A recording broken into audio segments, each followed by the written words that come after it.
Alrighty, ladies and gentlemen, we are back at it again with some more pre-release details for none other than good old Denia over here. And while we've already gone ahead and covered her kit in a prior video, now it's time for us to talk a little bit about her weapon, because we've got the full details for it over here, the Forged Dwarf Star. And you might be wondering, as you always do, when it comes to limited weapons in this game, is there a better free-to-play alternative you can use? Is there a better signature that you can use? Is it worth the astrite to purchase at this point for your stage of your account? So, yeah, it's probably one of the best looking weapons we've had so far in the history of the game, and a bit of a spoiler warning, it's got the weapon effect to back it up as well. So let's go ahead, let's get right on into it and start off with the first part of the discussion over here, which is going to be the base stats. So this rectifier over here, Forged Dwarf Star, it's got a long ass description that we're not going to read, and at level 90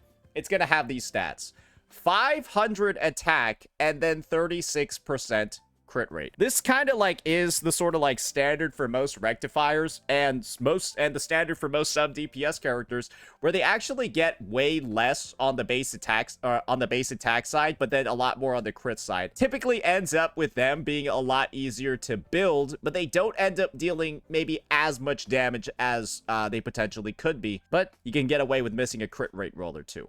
Nothing too crazy going on over here, and you can tell when it comes to like the comparisons you can make to other rectifiers in the game, at least on the signature weapon side, it's looking pretty similar to the other offerings that we have. You can kind of see over here, most rectifiers in the game have a similar stat line. It's kind of just for Lova over here who's breaking the trend.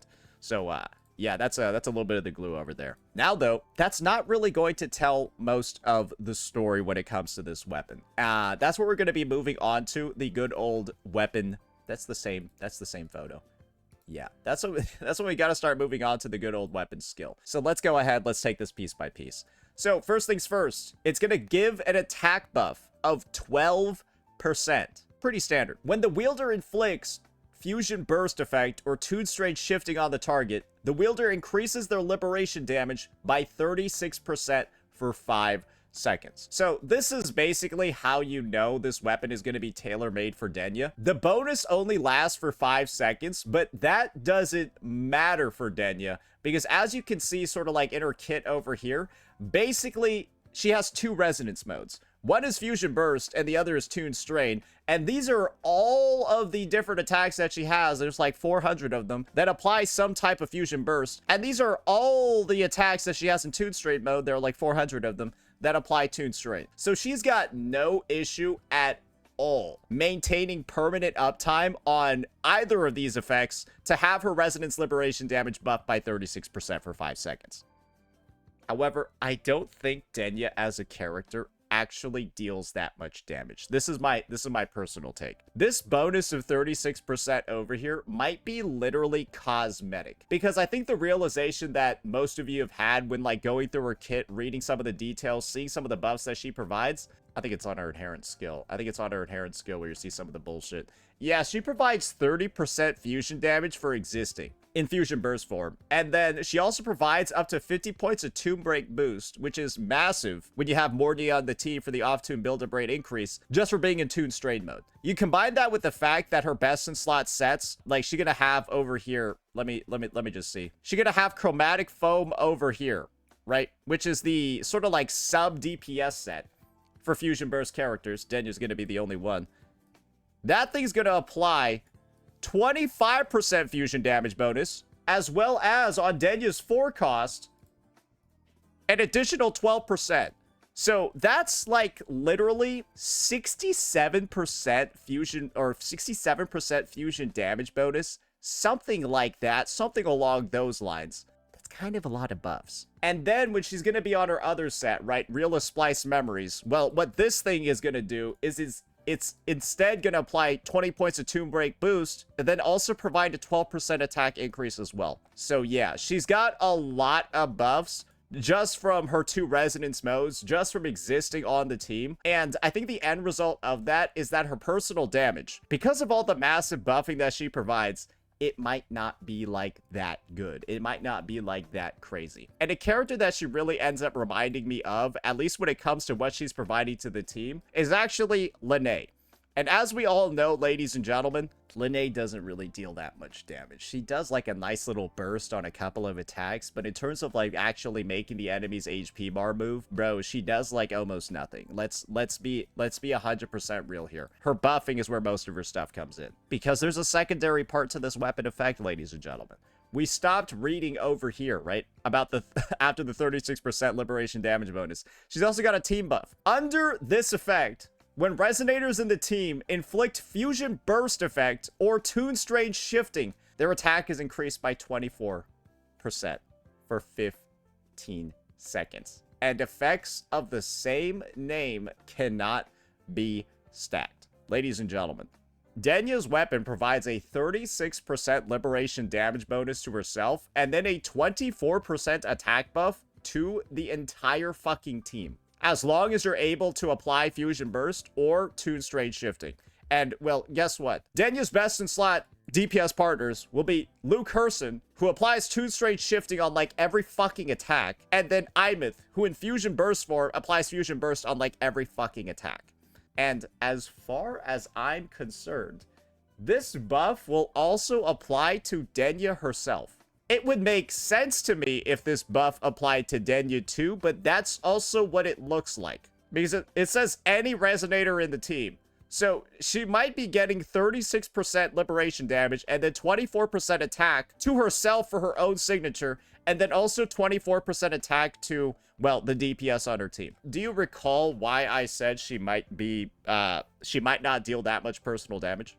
Do you see what I'm talking about over here? Because she's got an insane amount of self-buffing in her kit, as well as insane buffing to everybody, not everybody else, but her main DPS partner on her team. And let's think about it this way. This has raised the ceiling for sure on teams that she's going to be involved in. She's going to raise them a lot. And remember what I said before about Lene and her design? Yeah, Lene's got that damage buff to the entire team as well on her signature too. She's got a nice little 36% basic attack damage bonus as well, but you're mainly getting this for its 24% all damage buff to the entire team. The designs are almost the same as far as I'm concerned.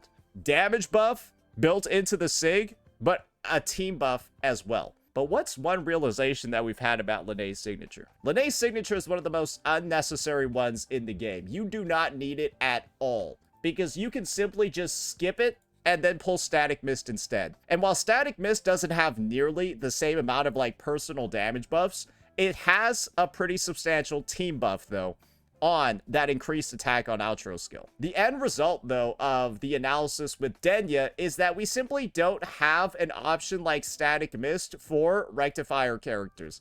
That's just not there. There is no, like, Static Mist alternative, because all the other Rectifiers in the game are kind of just dog shit for Denia, assuming that you're focused on her ability to buff teammates.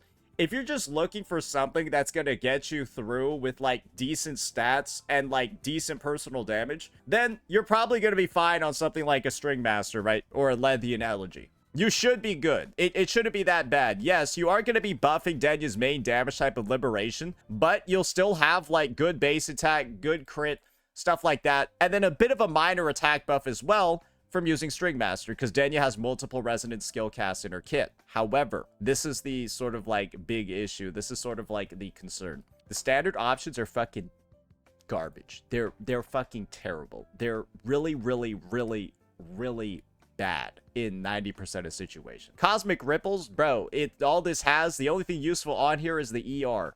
And I guess maybe like, yeah, the ER, because Denia is not going to be dealing basic attack damage. Basic attack damage. Spectro Frazzle needed. And then basic attack damage and Havoc. You can kind of see what's going on over here. And chances are, you haven't been able to pull String Master because the last time this fucking ran was last year's anniversary. Over a year ago was the last time that this thing ran. The new standard weapon is a piece of dog shit. So the only actual signature that might be usable, that you've actually had a chance to pull, is going to be Frolova's. That's just ridiculous, isn't it? it's just kind of absurd. And my take is this when it comes to Denia. You either mug it with like some dog shit 4-star option, Waltz and Masquerade, that works with negative status effects, right? Assuming you're going to use her just in her Fusion Burst team, but then this is going to do nothing in her Toon Strain team. Like, I guess you could try doing Augment because, like, it's technically her Liberation damage. But like I mentioned before, I don't think her personal damage is very good in the first place. So, yeah, you could be, like, buffing. Like, imagine if it's, like, buffing Confession Mode Phoebe's damage. You wouldn't want to do that, right? This is my take. Denia is already kind of like a specialized character. You are only pulling her for Fusion Burst Imith or for Luke Herson. And if you're in a situation where you're deciding to pull this kind of like more specialized unit that only has like 2 real use cases on the roster on her release, you might as well just like pull her signature too. Because right now, I think Denia, not necessarily too much of a unit worth pulling unless you're going to get her. Like, you got to have her in her teams. If you don't have Luke and you don't have Imith, there's almost no reason to pull this character in the fucking first place. Yeah, there's almost no reason at all because her states are pretty specific in how they function, and you're not going to be able to really use her outside of some very, very, very specifically designed teams.